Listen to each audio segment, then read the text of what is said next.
Well, good morning, everybody. Has anybody ever seen a sign like this before? If you can't see it very well, it says workers needed, workers needed. I grew up in southern Kentucky, and so in the summer and in the fall, you could drive by any field, and I guarantee you were bound to see at least one of these.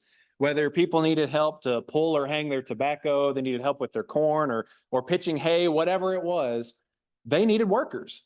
They'd done all of the hard work already of planting and gardening and maintaining, and now it's harvest time and they need help. They needed help. I knew a lot of good old boys. Anybody know any good old boys? Know a lot of good old boys who grew up on farms who, I mean, this was their life. Then I also knew a bunch of guys who just summer or fall, let's make some extra cash and help out. My brother and I, we didn't grow up on a farm, but we pitched a lot of hay and we did stuff like that and helped out church members with their small farms and stuff like that. But I know a lot of people who are willing to do hard manual labor like work on a farm. They're willing to do the hard manual labor of a harvest, who are also entirely unwilling to work in a different kind of harvest. And it's this harvest that I would just love to talk with you about this morning and go through some scriptures. So if you'll open up your Bibles, please, to Matthew chapter 9. Matthew chapter 9. It's really the very end of Matthew chapter 9. The majority of our time is going to be spent in Matthew chapter 10 this morning, but I'd really like to start at the very end of Matthew chapter 9. And there's a lot of things that Jesus says in this chapter that we're going to go through. And so as we go through, I'm going to put some points up on the board, just kind of to remind us where we are, where we've been, and what Jesus is talking about. And then on the back half, we're going to get to some practical application for us. So in Matthew chapter 9, just to give you some context, Jesus has been performing miracles left and right, some amazing things, astonishing, astounding things that Jesus has been doing. And people have very different reactions to the miracles of Jesus. Some people are amazed and are drawn to him, and other people are amazed and they're threatened and they go away from him. And if you look just at chapter 9, if you look at verses 33 and 35, Jesus casts out a demon from a mute man. And you can see at the end of verse 33, some people are amazed and they say, nothing like this has ever been seen in Israel. This is amazing. We've never seen anything like this. But then some people, verse 34, the Pharisees were saying, he casts out demons by the ruler of the demons. And so they think he's got maybe some ulterior motives. And it's definitely not what these crowds are saying he is. And that's where we get to verse 35, where I'd really like to start this morning. So read with me, please, starting in verse 35. Jesus was going through all the cities and villages, teaching in their synagogues and proclaiming the gospel of the kingdom and healing every kind of disease and every kind of sickness. Seeing the people, verse 36, he felt compassion for them because they were distressed and dispirited, like sheep without a shepherd. Then he said to his disciples, the harvest is plentiful, but the workers are few. Therefore, beseech the Lord of the harvest to send out workers into his harvest. Jesus says the harvest is plentiful. As he's proclaiming the gospel of the kingdom, verse 35, he's doing all these miracles, healing people, casting out demons.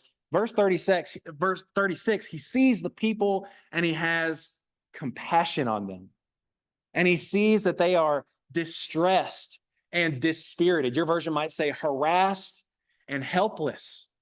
The Jews of this time period, they were just terrible to their fellow Jews. They were lording their authority over each other. They were being cruel. They weren't helping people out. They were being unmerciful. And Jesus sees these people harassed and helpless, distressed and dispirited, like sheep without a shepherd.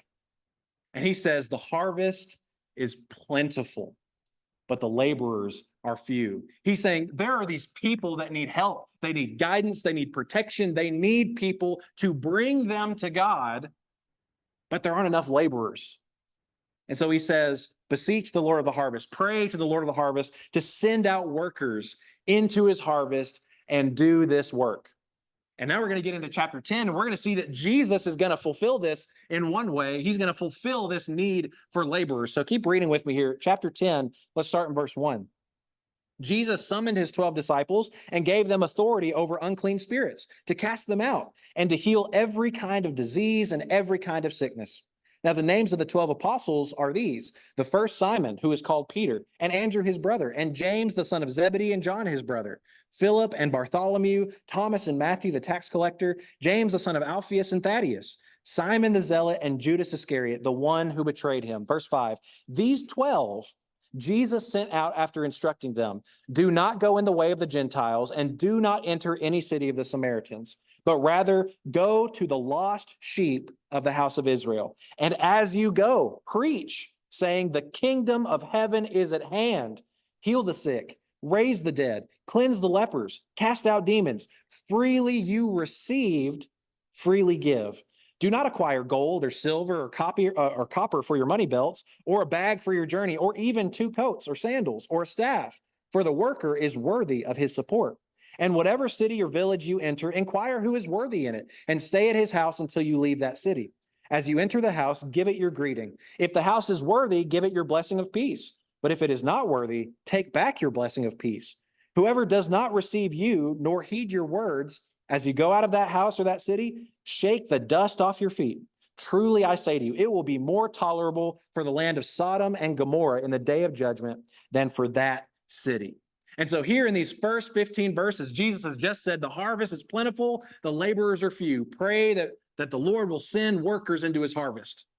Jesus gets his 12 apostles, and he's going to send them out as workers in his harvest, and he's going to tell them what their mission is. The worker's mission here, he gives them authority, verse 1, over unclean spirits, to cast them out and to heal every kind of disease and every kind of sickness. So Jesus sends them out, verse 5, and he says, don't go to the Gentiles. Right now, you're only being sent to the lost sheep of Israel.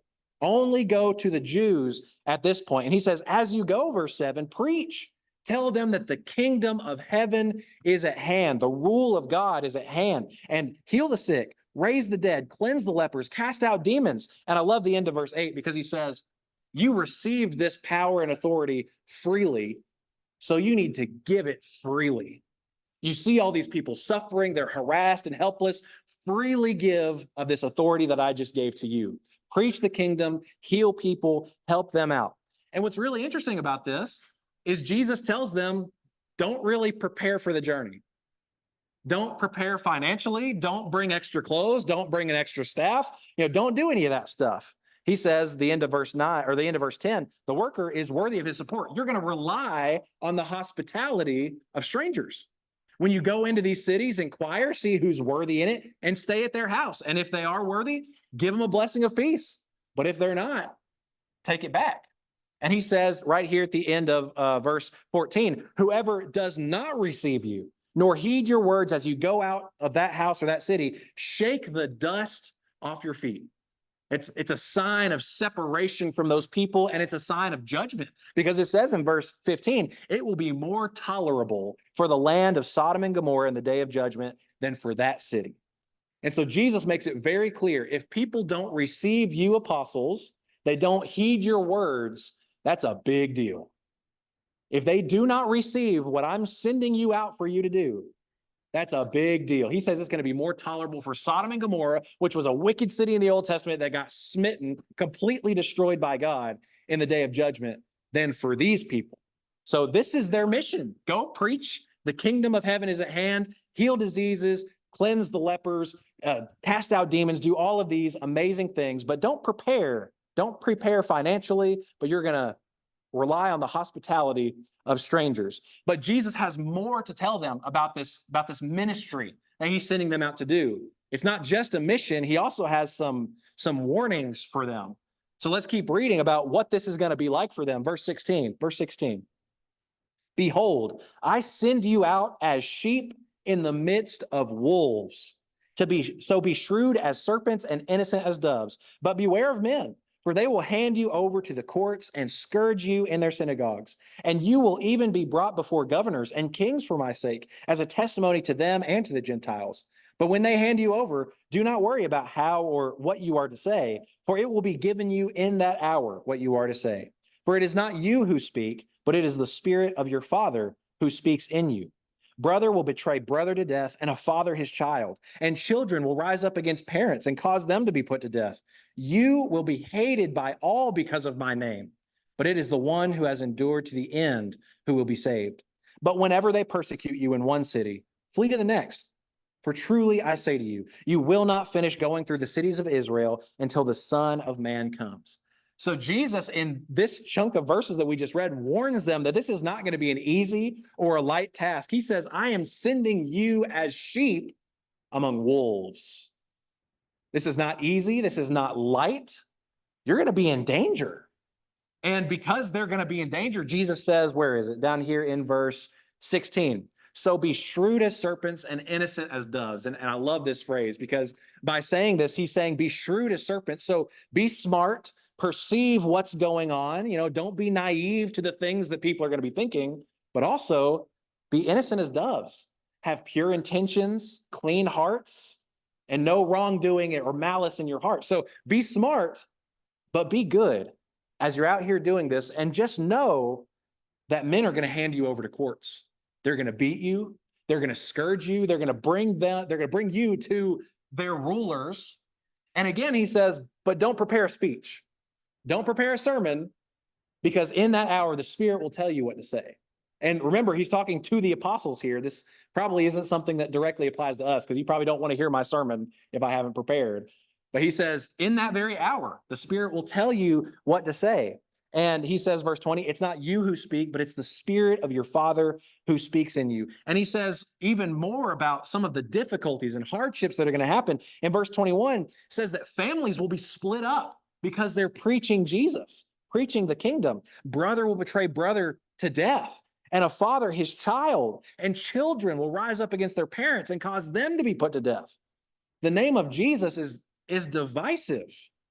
You're taking a side, you're taking a stand. And he tells the apostles, you will be hated by all because of my name. But it's the one who has endured to the end who will be saved. And he tells them, when they persecute you, he doesn't say if, he says, when they persecute you in one city, flee to the next. For truly I say, you will not finish going through the cities of Israel until the Son of Man comes. Meaning, you're only going to speak to the Jews until the time comes for you to spread it to more than just the Jews. And so Jesus has told them, the harvest is plentiful. We need workers. He assigns the 12, you're going to be my workers. Here's your mission. And now he's saying, just know, this is not an easy, light task without any sufferings. There's going to be some hardships here, but that's not where Jesus ends. So let's keep reading here in verse 24. Jesus has more to say. Verse 24. A disciple is not above his teacher, nor a slave above his master. It is enough for the disciple that he become like his teacher, and the slave like his master. If they have called the head of the house Beelzebul, how much more will they malign the members of his household? Therefore, do not fear them, for there is nothing concealed that will not be revealed, or hidden that will not be known. What I tell you in the darkness, speak in the light. And what you hear whispered in your ear, proclaim upon the housetops. Do not fear those who kill the body, but are unable to kill the soul, but rather fear him who is able to destroy both soul and body in hell. Are not two sparrows sold for a cent? And yet not one of them will fall to the ground apart from your Father. But the very hairs of your head are all numbered. So do not fear. You are more valuable than many sparrows. Therefore, everyone who confesses me before men, I will also confess him before my Father who's in heaven.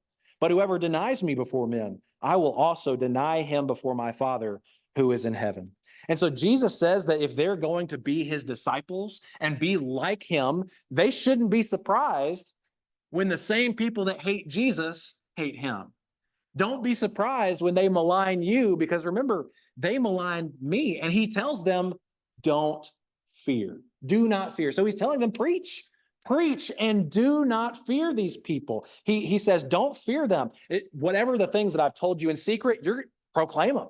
Tell everybody all of these things that I've told you. Preach and do not fear. And verse 28, he says again, do not fear those who can only kill the body. That's all they can do is harm, kill the body. But rather, verse 28, fear him who's able to destroy both soul and body in hell. He says, let's get our priorities straight. Don't fear men who can only harm your body, but you should fear the God who can destroy both soul and body in hell. And then he gives an example of birds here. which is it's kind of weird for me looking at it. Birds? What are we doing? What are we talking about here? But in verse 29, sparrows, are not 2 sparrows sold for a cent? He's saying these are cheap, inexpensive, really not valuable creatures in the eyes of man. And yet, he says, not one of them will fall to the ground apart from your Father. He's saying that God is involved even in the lives and deaths of these inexpensive, not valuable at all birds. And he says the very hairs on your head are numbered. God knows the number of hairs on your head. Why would he know that? Because verse 31, do not fear, because you are more valuable than many sparrows. If God is involved in the lives and deaths of these not valuable birds, how much more is he going to be involved with you, who are so much more valuable than many sparrows? And so he says, do not fear. Preach and do not fear. And he gives them another reason why they should preach and not fear, because verse 32 and 33, everyone who confesses me before men, I will confess before my Father in heaven. But if you don't confess me before men, neither will I confess him before men, or before my Father in heaven. I will also deny him before my Father's in heaven. So Jesus sees the people. He says, the harvest is plentiful. We need more laborers. He's going to send out the 12. He tells them what their mission is. He says it's not going to be easy. And he tells them, don't be afraid. It's not going to be easy, but do not fear these people who can only harm your body. And he has more to say here as well. Let's keep reading here in verse 34. He's going to give them some more warnings, some more things that are going to be happening as they do this. Verse 34. Do not think that I came to bring peace on the earth. I did not come to bring peace, but a sword. For I came to set a man against his father, and a daughter against her mother, and a daughter-in-law against her mother-in-law. And a man's enemies will be the members of his household. He who loves father or mother more than me is not worthy of me. And he who loves son or daughter more than me is not worthy of me. And he who does not take his cross and follow after me is not worthy of me. He who has found his life will lose it. And he who has lost his life for my sake will find it. And so it seems like Jesus is returning to some of the hardships that they're going to go through, but this just looks a little bit different. Jesus talks about some of the costs of discipleship, and he's telling them that there are definite and absolute costs of being a disciple of Jesus. He says that, again, families will be torn apart because of the name that is being preached, because of Jesus and his kingdom. Families will be torn apart. And he says that members of your own household might be enemies. In verse 36, members of your own household because of the name of Jesus.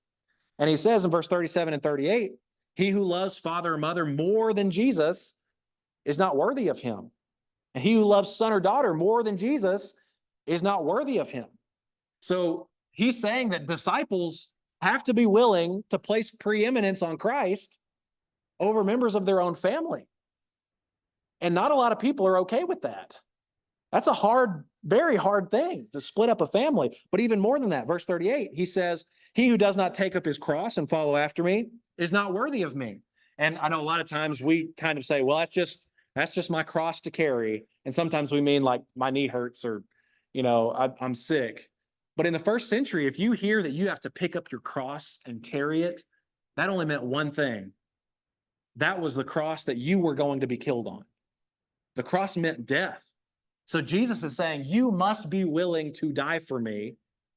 Otherwise, you're not worthy of me. He who's found his life in this present world will lose it.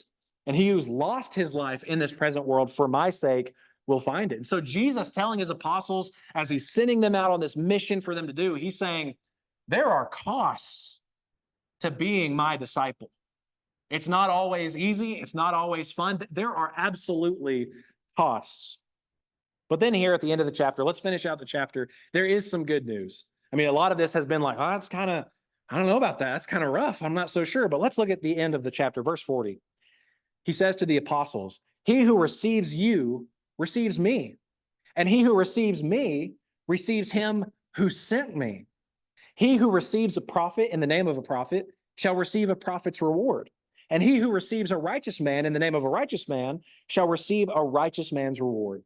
And whoever in the name of a disciple gives to one of these little ones even a cup of cold water to drink, truly I say to you, he shall not lose his reward. So he said a lot of, there's going to be a lot of turmoil. A lot of people are not going to listen to the things that you have to say. And the things that you're doing, they're not going to pay attention. But right here, we see some rewards, or a reward, to those who are receptive, to what they're preaching. And Jesus says, whoever receives you and the stuff that you're preaching and all that you're doing, they're actually receiving me. And if they're receiving you and they're receiving me, they're actually, verse 40, receiving the one who sent me.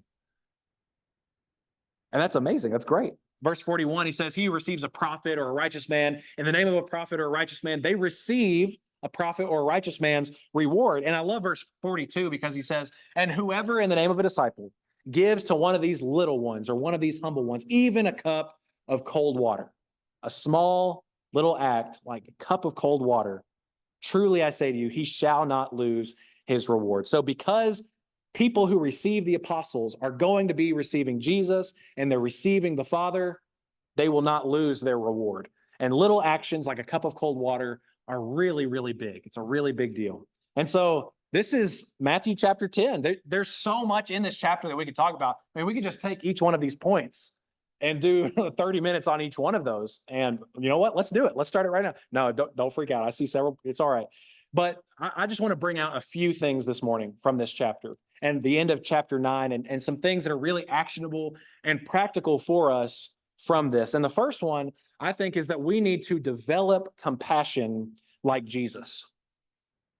Because Jesus saw the people and that they were distressed and dispirited. He saw that they were harassed and that they were helpless. People around us today are distressed and dispirited. People are harassed and they are helpless all around us. People are searching for meaning in their lives in all of the wrong places. The rates of suicide, self-harm, and depression are the highest they've ever been in the United States. People are harassed and helpless. And it's really easy for us, it's easy for me to stay in my nice, safe little bubble where things are going really well and not venture out to where people are hurting. And I think if Jesus was here, he would look around and see that the people are distressed and dispirited, have compassion on them and say, the harvest is plentiful, but the laborers are few. Pray to the Lord of the harvest to send out workers into his harvest. We need workers. And if we have compassion like Jesus, we will do the work. The Jews in this time period, they were neglecting their brethren. They weren't taking care of people. They were unmerciful and they were just rude. And in my short experience with even our brethren today, and I'm ashamed to tell you by my actions, I must have thought this way. Sometimes we get in our heads that people are the problem. When here in this chapter, Jesus looks out and he says, the people are the mission. They're harassed, they're helpless. Bring them to God. Bring them to him. We need to have compassion like Jesus. There's all kinds of people trying to find fulfillment in things that just don't satisfy. And we have the thing that does satisfy. Let's offer it to him. Let's offer it to him. I think when we develop compassion like Jesus, we'll see the hurting souls around us and we'll do something about it. But also, more than just developing compassion like Jesus, we should speak the truth without fear. Do you remember how Jesus said that to the apostles? He said, you're going to suffer from many because of my name and because of what you're preaching and all that you're doing. And he mentions the costs of discipleship that are associated with following Jesus. And he says we must be willing to lose it all to be worthy of him.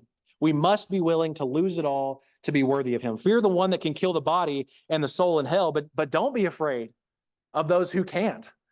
All they can do is harm our body. Speak the truth without fear. And I'll be really honest with you, we don't suffer nearly, not even a fraction of what the Christians in the first century suffered. We still do go through persecution. We still do suffer. But the more that I read about the things that our spiritual family members suffered and the martyrs and the unbelievable torture that they endured for the name of Christ, I personally am ashamed that I've been so scared in my past jobs to even tell people, hey, I'm a Christian. Because they might treat me funny. They might look at me weird. They might not include me in things. I remember one day at work, I I decided, no, I'm doing it. I'm doing it today. And I did it in public, in front of people. It was really weird for me. But then I came home and told Caitlin, I was like, you know what? It was fine.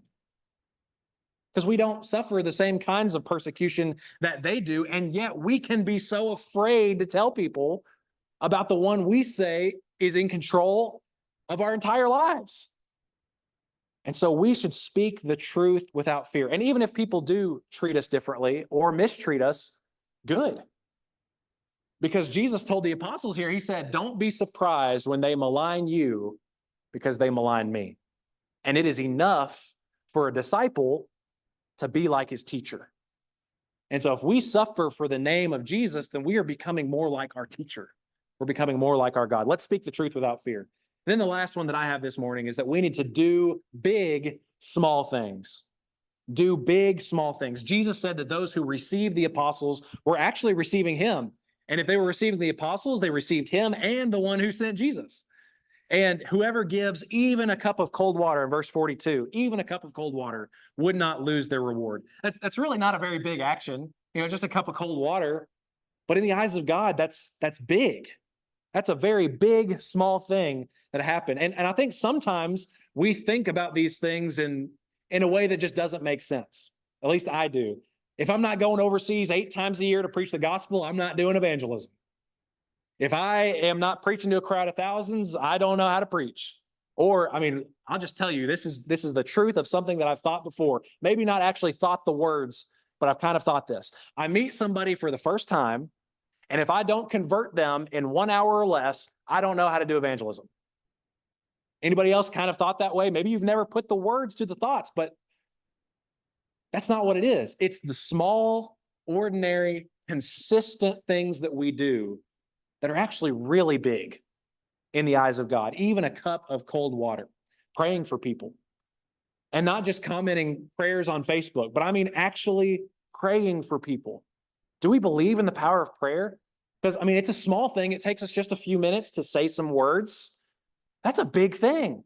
That's a very big deal. Maybe just inserting biblical ideas or concepts in our conversations with people. I heard somebody describe this as putting a small pebble in somebody's shoe. When they're walking away, that it's there. They can't help but notice it, but it's also not like super bothersome, but just tactfully putting those in there. We have no idea if that could get somebody thinking. We have no idea what kind of doors that could open down the road. But we have work that we need to do, kind actions. Let people know that God is in control of our lives, and that's why we're doing these things. And that's what we can do out there, but we also need to do big, small things in here. In here, we can do things as well. There's plenty of work to do, and it doesn't have to be huge or elaborate. Writing cards, I think we're really good at writing cards, and that's an amazing thing, has a great impact. But even something as simple as coming to Bible class and participating. You ask any Bible class teacher if when people participate in the Bible class, if that is encouraging to them and helpful, I guarantee you'll get some amens. It is so helpful, encouraging, and amazing when we can get people to come together, study the scriptures, and talk about it as brethren. It's a small thing. It really is a small thing. Wake up an hour earlier, get here. Oh, it's a small thing, but it's huge for us. It's huge. Or teaching a Bible class, co-teaching a Bible class. If you have the ability to communicate and you can read, we got kids down there, and you're going to learn more teaching that Bible class than sitting in one. I don't know how that works, but it does. It's great. Or maybe just pushing ourselves a little bit, just a little bit outside of our comfort zone are big, small things that we can do. It doesn't have to be large or elaborate, but small things are actually a really, really big deal. And so that's Matthew chapter 10. It's being a disciple is not an easy road, is what Jesus has said throughout all of this. If we choose to be disciples, there are difficulties that we will face on the road.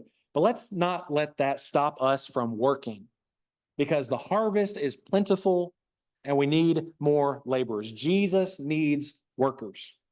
He appointed the apostles to do that work at this time, but today we are the workers. Jesus gave them authority over unclean spirits and power to do all of these things. And he told them, because you've been freely given, you should freely give. And I think the same thing is true for us, just in a different way. Because if you're a Christian today, you have been freely given the grace of God through faith to save your soul. And because we have been freely given that, we should be freely giving that to others and telling everybody that we know about what has changed our lives and what God can do for them. We need to freely give. So this morning, if you're not a disciple of Christ, and maybe you're harassed and helpless or distressed and dispirited by the things of the world, and you want to know what Jesus has to offer for you, we would love to study with you. There's like 26 people in here right now that would love to sit down with you and study that. But if you have studied and you've come to know who Jesus is and what he has to offer, but you haven't accepted his gift through faith and been immersed in water, we'd love to do that. We got water right here. We'll do it this morning, like right here. We'll do it.